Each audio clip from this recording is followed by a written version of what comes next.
Hi, friends. This is Reverend Myra with your Tuesday Pastor's Update. Thank you so much for joining me. This week in the bulletin, you will notice that Father Jim did a very nice recap of highlights for 2020. So be sure to go through those. Some pretty exciting stuff, that we did together this year. I won't go through all of these, but just a couple of these that are really fantastic. The young adult group volunteered for Habitat for Humanity. We hired Damon Wilson this year as case manager for the Thurston Village Apartments, the Prison Outreach Ministry. Mark Potter held a wonderful youth group parent retreat for parent and teens. We had some wonderful speakers this year, guest speakers like Gaynell Weathers from Baden Street. Susan Taylor from Essence Magazine kicked off our year with a fundraiser for Spark. And we had all kinds of participation and visibility in the protests this year and trying to move our city forward around justice work. So be sure you check out the bulletin this week and look at all the highlights from 2020. Also, want to just invite you to check out the 55 Plus magazine. If you haven't checked that out, you might recognize somebody on the cover. I'm on the cover this month, and so there's a featured story there if you're interested in reading that, but I'm not the only one.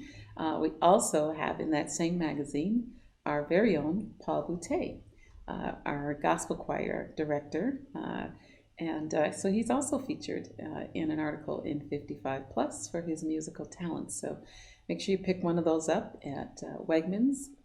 I'm not sure if they're any other place, but I know you can get it at Wegmans. It's a free magazine, and check out some of those stories.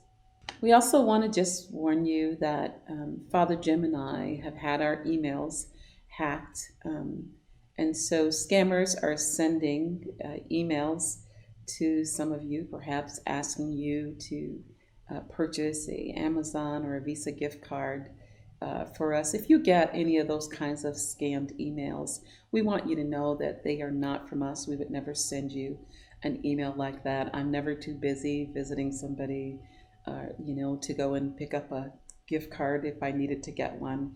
And in fact, I don't think I've ever had a person ask me to get them a gift card, so there'd be really no reason to do that. So if you do get one of those emails, please do not buy gift cards for Father Jim and I, and give us a call right away. Send us an email, shoot us a text, and just check in with us. But do not go and buy gift cards for us if you get one of those fake scammed emails, and then report it.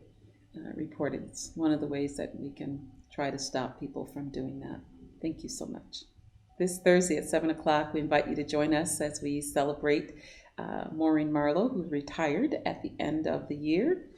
So we'll be celebrating her at our Thursday night Mass, which is her Mass, at 7 o'clock. So please log on virtually to join us for that celebration. And then this coming Sunday at our 9:30 Mass, we will be celebrating Sister Margie, who also retired at the end of this year. And she will actually be preaching her last homily for us, and we'll be celebrating her. And thank you so much for those of you who have sent in a donation for Sister Margie's retirement. Thank you for your generosity, and there's still time, if you haven't been able to do that, to send in something for Margie's retirement, and we will add that to the gift that we will give her on this coming Sunday at the 9:30 Mass. On Thursday, January 28th, will be our next young adult Mass, and our very own Aaron Lynch will be preaching for us, so you don't want to miss that treat. It's going to be great. I am so excited to hear Aaron's message for us, and also you get an opportunity to listen to that amazing young adult band that will be playing and singing. And so please join us either virtually or in person for our young adult Mass. And we look forward to seeing you there and connecting with you.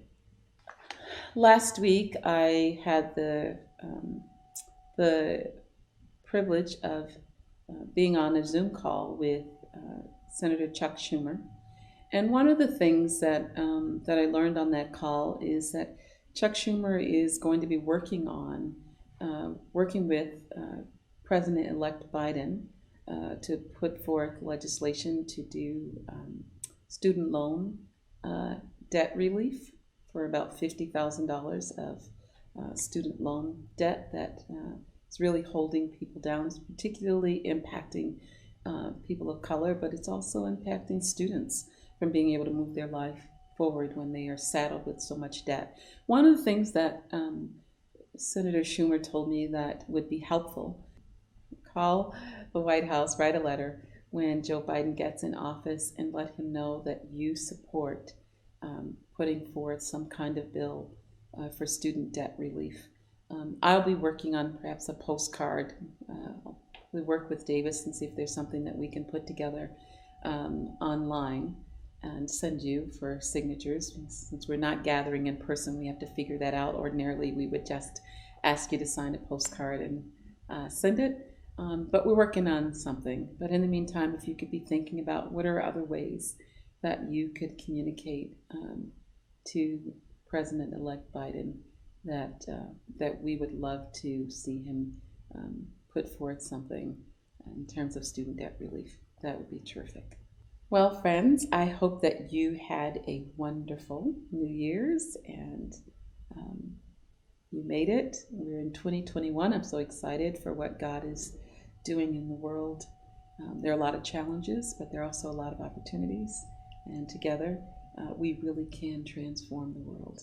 And we're already doing it. And so I'm so grateful for each of you and all the amazing work that you're doing and partnering with us as a parish to change the lives of people in this community. So thank you. And until next week, I send my heart to you. I send my love to you. And I'm always, always thinking of you, beloved. Take care.